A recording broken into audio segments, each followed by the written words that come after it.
Con el final de la política migratoria basada sobre el título 42, que permitía a las autoridades de Estados Unidos detener el ingreso de migrantes por razones sanitarias, la frontera sur pareció hacerse menos porosa. La medida fue aplicada en su momento por Donald Trump y derogada por Joe Biden y apuntaba más que todo, especialmente, a frenar las solicitudes de asilo de ciudadanos de Cuba y de Venezuela.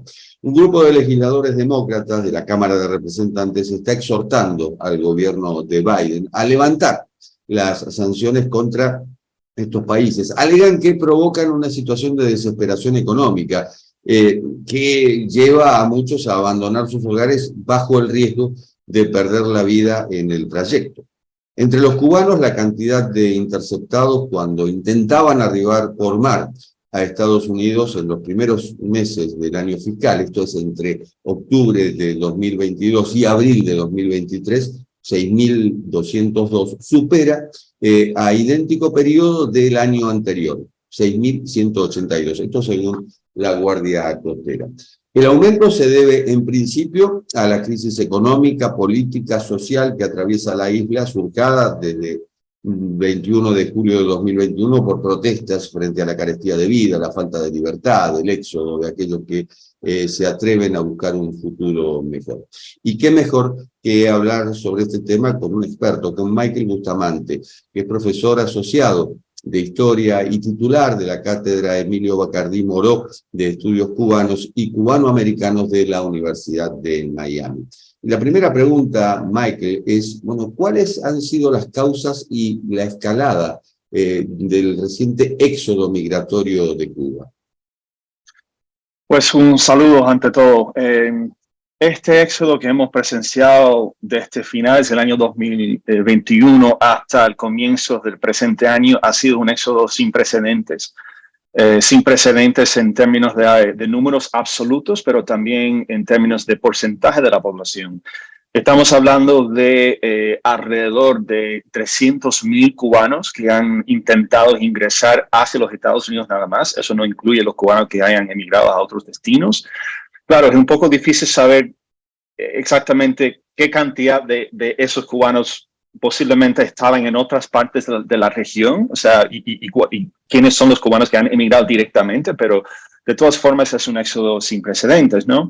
Hay que entender el contexto, ¿no? Las fronteras cubanas básicamente estaban cerradas durante 2 años, producto de la pandemia, pero incluso antes de la pandemia, las posibilidades para emigrar legalmente hacia Estados Unidos estaban básicamente cerradas.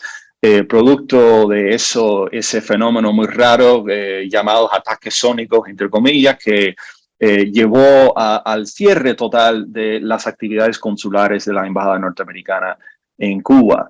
Se suma a eso también una crisis económica muy profunda y una crisis política que antecede y nos lleva hacia las protestas históricas del año 2021. Así que cuando ya el gobierno de Cuba abre las fronteras otra vez en noviembre de 2021, ya el éxodo empezó y era como sin parar, ¿no? Hasta que Biden tomó la decisión de básicamente cerrar la frontera sur al comienzo de este año. ¿Puede compararse con otros momentos históricos? Sí, bueno, el ejemplo que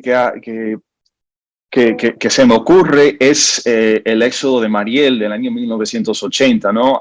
Antes de este éxodo actual, fue el mayor éxodo en términos de cantidad de individuos y porcentaje de la población.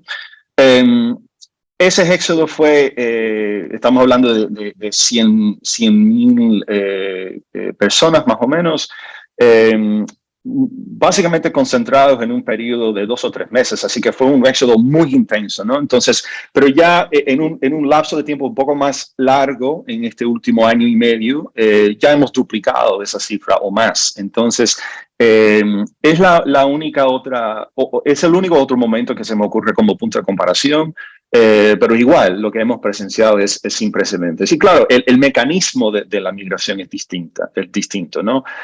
Mariel fue un éxodo por mar, ¿no? Este éxodo ha sido mayoritariamente por tierra, o sea, volando hacia ciertos puntos en la región y luego los cubanos van incorporando a las mismas trayectorias de migración hacia la frontera sur con Estados Unidos que los demás migrantes de Latinoamérica. ¿Cuál es para los cubanos la consecuencia del final del título 42? Bueno, yo en realidad yo no veo que han habido muchas consecuencias necesariamente del final de esa política en particular, ¿no? Esa política, como tú decías al principio, daba ciertas facilidades al gobierno norteamericano para expulsar de forma express a los migrantes que intentaban ingresar al país bajo una lógica sanitaria, ¿no? Pero ya en un momento en que Estados Unidos estaba básicamente abierto a todo el mundo, era claro que se estaba usando esa lógica sanitaria básicamente para un ejercicio de control de la frontera que no tenía ya nada que ver con el tema sanitario como tal. Pero es que el final de esa política no ha conllevado a necesariamente una política más abierta para los migrantes. Al contrario, lo que Biden ha hecho al comienzo de este año es básicamente cerrar la frontera. O sea, ellos van a seguir usando otros recursos de las leyes migratorias de Estados Unidos para impedir la entrada de los migrantes. Han hecho muy difícil el proceso de solicitar asilo. O sea, para solicitar asilo en la frontera hay que ahora tener una cita usando una aplicación en el teléfono, lo cual es un poco contradictorio, ¿no? Porque para las personas que están solicitando asilo se supone que están en situaciones de desesperación. ¿Acaso tienen tiempo para navegar una aplicación en un teléfono? No sé.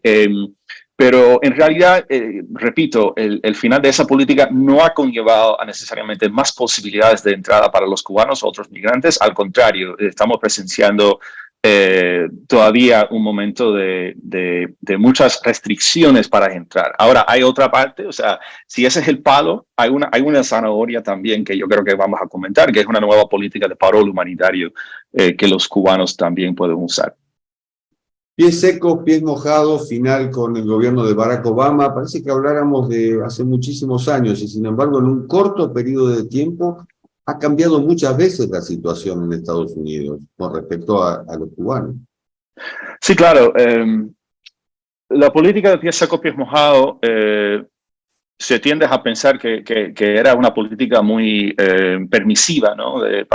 Que daba a los cubanos más facilidades que otros migrantes para poder entrar a los Estados Unidos, lo cual es cierto, pero en su momento la implementación de esa política representó una restricción de una política que había sido aún más abierta. O sea, pies secos, pies mojados desde los años 90 básicamente implicaba que si un cubano llegaba a tocar tierra norteamericana, o sea, no importa el mecanismo, ellos tienen un camino legal hacia la permanencia en el país, automáticamente, con muy pocas excepciones. Si un cubano era interceptado en el mar por la Guardia Costa, pues ese cubano iba a ser llevado a Cuba, ¿no? Cuando Obama elimina la política de pies secos, pies mojados, uno tendía a pensar que pues una política bastante excepcional hacia los migrantes cubanos estaban llegando a su fin. Y así fue durante un tiempo. O sea, durante la administración de Trump, Trump no hizo nada para cambiar o abrir de nuevo la posibilidad de entrada para los cubanos. Al contrario, fue Trump quien empezó a enviar a centros de detención los cubanos que todavía estaban llegando. Luego sucede la pandemia. Entonces ya la migración en general, la dinámica cambia, obviamente. Y ahora que se han abierto otra vez las fronteras, pues ya me refería a ese éxodo. Y es que los cubanos no tienen la misma posibilidad automática de entrar a los Estados Unidos. Lo que ha pasado en este último año y medio ha sido algo muy curioso porque Biden parece como consecuencia de las avalanchas de personas, ¿no? La cantidad, o sea, ellos no querían estar mandando a todos estos migrantes cubanos, venezolanos, etcétera, a centros de detención. Además, el gobierno de Estados Unidos no tenía la capacidad para ello. Entonces, Biden básicamente usó una política un poco contradictoria, o sea, permitía la entrada de muchos cubanos, muchos recibían una cosa que se llama parol humanitario, que es como un permiso temporal para estar en los Estados Unidos, que es una autoridad que tiene el fiscal general del país, y con ese parol humanitario, es muy curioso porque ese parol humanitario, según la ley norteamericana, cuenta oficialmente con una entrada legal. ¿Y por qué esto es importante? Porque si un cubano entra legalmente, y es una definición muy técnica, ¿no? Todavía puede calificar para una ley que se llama la Ley de Ajuste Cubano, que data desde los años 60, ¿no? Entonces, ese cubano que haya entrado y que haya recibido un parol humanitario entre 2022 y 2023, pues sí tienes un camino por delante para regularizar su estatus. Pero lo que ocurrió es que muchos cubanos no estaban recibiendo ese parol humanitario tampoco, recibían otro tipo de estatus así, casi inventados, temporales, así que su situación legal está un poco en duda, ¿no? Y ahora, pues la dinámica ha cambiado de nuevo, porque ya la frontera está más cerrada y hay otras posibilidades legales para acceder para entrar al país, pero es otra dinámica. Bueno. ¿Cómo es el debate en la Cámara de Representantes, en la cual legisladores demócratas proponen ponerle fin o acotar las sanciones justamente para aliviar el malestar del pueblo cubano? Sí, pues cada vez en cuando surgen iniciativas legislativas para cambiar de una forma u otra las sanciones, el entramado de sanciones, porque el embargo, el bloqueo, no es una sola política realmente, es un conjunto de normas y leyes durante 60 años. Pues para algunos demócratas su tesis es bien sencilla y bien lógica desde mi punto de vista. Es que si Estados Unidos quiere realmente enfrentar este éxodo migratorio en la región en general, y si el propio Biden ha dicho que para hacer eso hay que ir hacia las causas, o sea, los motivos que están impulsando a la gente a salir de sus países, pues, ¿por qué en el caso de Cuba no podemos hacerlo? O sea, su posición es básicamente, no es que la política norteamericana es exclusivamente responsable por todo lo que está pasando en Cuba, pero su posición, y con ellos estoy básicamente de acuerdo, es que negar que las sanciones tienen un impacto en la economía cubana y que están contribuyendo, ¿no?, en alguna manera a esa crisis económica que está contribuyendo a este éxodo masivo, pues sería estar un poco como la avestruz con su cabeza debajo de la tierra, ¿no? Entonces, ellos proponen eso, y ha surgido mucho interés en tratar de aliviar las sanciones, básicamente como una medida para ejercer más control migratorio. Lo que pasa es que estas propuestas legales no tienen ninguna posibilidad, diría yo, de triunfar en el Congreso. Además, o sea, una de las leyes más importantes o las propuestas más importantes que se ha sido presentado en el Senado por un grupo de legisladores fundamentalmente demócratas, pero para que esa ley sea aprobada en el Senado, tiene que pasar por el Comité de Relaciones Exteriores, y el chair actual de ese comité es un senador cubano-americano, Bob Menéndez, de New Jersey, que tiene una posición muy escéptica de cualquier